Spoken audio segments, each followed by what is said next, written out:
Hello दोस्तों, जय हिंद, वंदे मातरम। दोस्तों, आज हम बात करेंगे इजराइल और हिजबुल्लाह के बीच में जो वॉर चल रही है वो किस मोड़ पे है। दोस्तों, अब ये फाइनल मोड़ पे है। इजराइल अब बोल रहा है कि हम लोग तैयार है ग्राउंड इन्वेजन करने के लिए।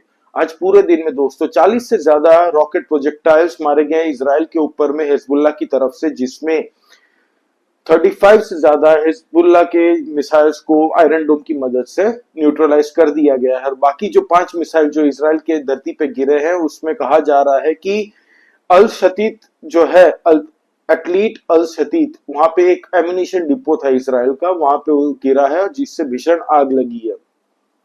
अब दोस्तों कहा जा रहा है कि इजराइल की तरफ से जो ताबड़तोड़ हमले हुए हैं बेरूत में, अब इजराइल प्रिसिशन टारगेट कर रहा है। जैसे कि 10 माले की अगर बिल्डिंग है तो दोस्तों अगर कहीं पे टॉप हिजबुल्लाह का कमांडर अगर छुपा हुआ छठे माले में, तो वो मिसाइल मार रहा है छठे माले पे, जहां पे जो हिजबुल्लाह का कमांडर है वो मारा जा रहा है। अभी तक रिपोर्ट नहीं आ रही है क्योंकि डेड बॉडीज अभी मिली नहीं है।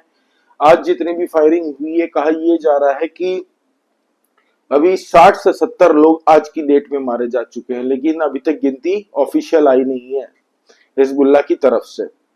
दोस्तों, 22,000 से ज्यादा सीरियन बॉर्डर में लोग चले गए हैं लेबनान छोड़ के। 22,000 से ज्यादा टोटल ये कहा जा रहा है। ये जो टोटल आंकड़ा है, सीरियन बॉर्डर के अलग अलग जगह से घुस रहे हैं। टोटल कहा जा रहा है कि 50,000 से ज्यादा लोग अभी तैयार है सीरिया में घुसने के लिए। अब दोस्तों होता क्या है कि आज यूनाइटेड नेशंस के अंदर में फ्रांस इतनी भयंकर तरीके से कंडेम करता है इजराइल के इस अटैक को हिजबुल्लाह के ऊपर में, कि फ्रांस का इमैनुअल मैक्रोन अब ये कह रहा है यूनाइटेड नेशंस के अंदर से कि इजराइल को अब भी के अब भी लेबनान के ऊपर हमला नहीं करना चाहिए। हिजबुल्लाह का उसने पहले नाम नहीं लिया था और बाद में उन्होंने कहा कि हम हिजबुल्लाह से भी कहते हैं कि तुम भी हमला मत करो, एक गोली भी मत चलाओ, एक रॉकेट और मिसाइल मत मारो। सोचिए दोस्तों, फ्रांस इसमें जबरदस्ती क्यों कूद रहा है, उसका फ्रांस का इंटरेस्ट क्या है। यूनाइटेड स्टेट्स ऑफ अमेरिका ने भी यही कहा है, रिक्वेस्ट की है इजराइल को कि भाई 21 दिन का सीज फायर तुम लोग अभी मेंटेन करो, 21 दिन के लिए दोनों एक दूसरे पे फायरिंग मत करो। लेकिन इजराइल ने मना कर दिया सीज फायर करने से। कहा यह जा रहा है नेतन्याहू की जो अलायंस पार्टी है, जो कि फार राइट है, नेतन्याहू को राइट विंग माना जाता है, लेकिन जो उसके साथ फार राइट इजराइल की एक पार्टी है जिसके साथ अलायंस बना के नेतन्याहू सरकार बनाई है, वो अब कह रहे हैं कि अगर ग्राउंड इन्वेजन नहीं हुआ लेबनान के अंदर तो हम लोग ये अलायंस तोड़ देंगे।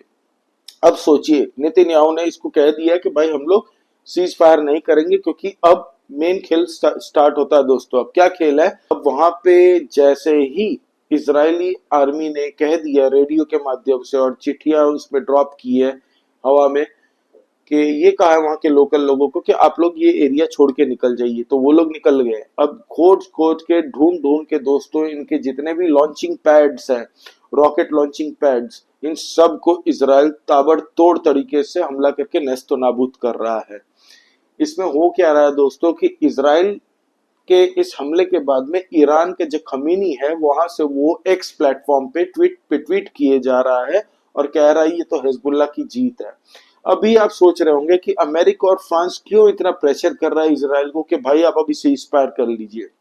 हुआ ये है दोस्तों कि अभी अमेरिका को सबसे बड़ा डर ये है कि मिडिल ईस्ट की कुछ और कंट्रीज, इजराइल अभी जो एक फ्रंट में लड़ाई लड़ रहा है हिजबुल्लाह के साथ, गाजा में हमास को तो फाड़ के रख दिया है इजराइल ने, ये सबको पता है।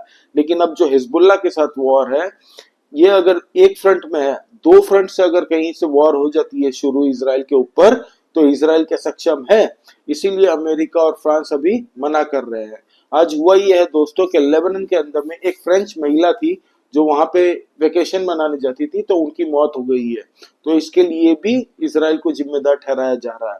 जबकि हुआ यह है कि हिजबुल्लाह जो भी मिसाइल्स मार रहा है इजराइल के तरफ से, 10 से 15% मिसाइल वो लेबनान की धरती में ही गिर रहे हैं।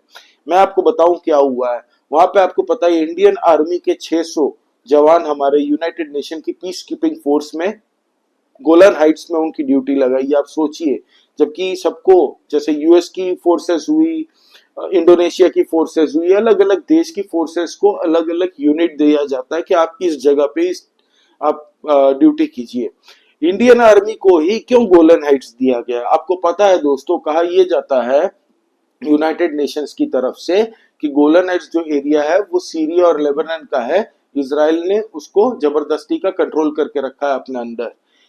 इंडियन आर्मी को गोलन हाइट्स में भेजा। अब हिजबुल्लाह की तरफ से एक मिसाइल गिरा है गोलन हाइट्स के वहां पे, जहां हमारा एक जवान जो यूनाइटेड पीस कीपिंग फोर्स में हमारा एक इंडियन आर्मी का जवान वहां पे बुरी तरह जख्मी हो गया दोस्तों। उसको एयरलिफ्ट करके इंडियन आर्मी की यूनिट जो हमारी है, सोचिए ये यूनाइटेड नेशन को करना चाहिए था, लेकिन हमारी इंडियन यूनिट की आर्मी कभी भी अपने जवानों को नहीं छोड़ती है। वो तुरंत एयरलिफ्ट करके उनको तेल अवीव लाया गया और तेल अवीव से उनको दिल्ली, न्यू दिल्ली लाया गया, जो आर्मी के बेस हॉस्पिटल है यहाँ पे। लेटेस्ट टेक्नोलॉजी के साथ में वहां पे उनको लाया गया और उनको वहां पे ट्रीटमेंट चल रही है उनकी। अब दोस्तों आप देखिए कि इंडियन आर्मी को ही क्यों गोलन हाइट्स में भेजा गया, हिजबुल्लाह के ही मिसाइल क्यों लगे इंडियन आर्मी को? क्योंकि हिजबुल्लाह भी जानती है कि हम लोग जब मर रहे हैं तो हमें बचाने के लिए कोई नहीं आएगा, लेकिन हम अगर हमला करते हैं किसी पे भी एक दो मिसाइल गलती से लग गया तो कह देंगे कि इजराइल ने मारा है, और फिर वो कंट्री लोग यूनाइटेड नेशन में इजराइल पे प्रेशर बनाएगी। दोस्तों हिजबुल्लाह का खत्म होना ही नसीब में है उनके, ये इजराइल कह चुका है, और इजराइल ये कह रहा है we will stop at nothing. Israel ने कह दिया कि हम लोग ग्राउंड इन्वेजन करके रहेंगे लेबनान के अंदर में। अब साउदर्न जो लेबनान है दोस्तों वो बहुत सारे खाली हो चुका है, क्योंकि वहां से लोग भाग भाग के नॉर्दर्न लेबनान की तरफ जा रहे हैं, और बहुत सारे लोग सीरिया चले गए हैं बॉर्डर पार करके। तो यूनाइटेड नेशंस भी कंडेम कर रहा है इजराइल की इस हमले को, फ्रांस भी कर रहा है, यूनाइटेड स्टेट्स भी कर रहा है दोस्तों। अभी प्रेशर बना रही है लोग इजराइल के ऊपर में कि आप लोग इमीडिएटली सीज फायर घोषित करो। लेकिन हिजबुल्लाह की तरफ से जो मिसाइल रॉकेट फायर किए जा रहे हैं दोस्तों, इस पे कोई कुछ नहीं बोल रहा। जो इजरायली सिटीजन्स कैप्टिविटी में है हमास के, अभी तक उसको रिलीज करने के लिए किसी ने आवाज नहीं उठाई। सोचिए आप, अगर वो लोग हमास अगर दे देता है इन सिटीजन्स को इजराइल को, तो एटलीस्ट इजराइल सोच पाएगा। मुझे नहीं लगता इजराइल कहीं रुकेगा। आप लोग को आज की ही अपडेट देनी थी तो ये दे दिया मैंने। आप लोग प्लीज सब्सक्राइब कीजिए इस चैनल को, लाइक कीजिए इस वीडियो को, और कमेंट करके बताइए क्या इजराइल को सीज फायर करना चाहिए या फिर ग्राउंड इन्वेजन की तरफ जाना चाहिए। हिजबुल्लाह की जो गलती है दोस्तों ये सबको पता है। शुरुआत अगर इजराइल के ऊपर उन्होंने रॉकेट मार के की है तो वो कैसे एक्सपेक्ट कर सकता है कि इजराइल उसको फूल की माला पहनाएगा। इजराइल भी ताबड़तोड़ हमले करेगा दोस्तों, ये तो सबको ही पता था। लेकिन अब वो लोग विक्टिम कार्ड खेल रहे हैं और कह रहे हैं कि देखिए हम लोग मासूम लोगों को मारा जा रहा है। जबकि आज इजराइल ने बेरूत के अंदर में प्रेसिजन टारगेट करके वहां की बिल्डिंग्स में छुपे हुए टॉप कमांडर्स को मारने की कसम खाई है और मार भी रही है। अब तक लेटेस्ट अभी भी चल रहा है वो, और जब मैं ये वीडियो रिकॉर्ड कर रहा हूँ अभी भी इजराइल प्रेसिजन टारगेट कर रहा है बेरूत के अंदर में। तो please subscribe this channel, like this video, and please comment and do inform that whether Israel should do ground invasion in Lebanon or Israel should go for ceasefire. Thank you very much. Jai Hind, Vande Mataram.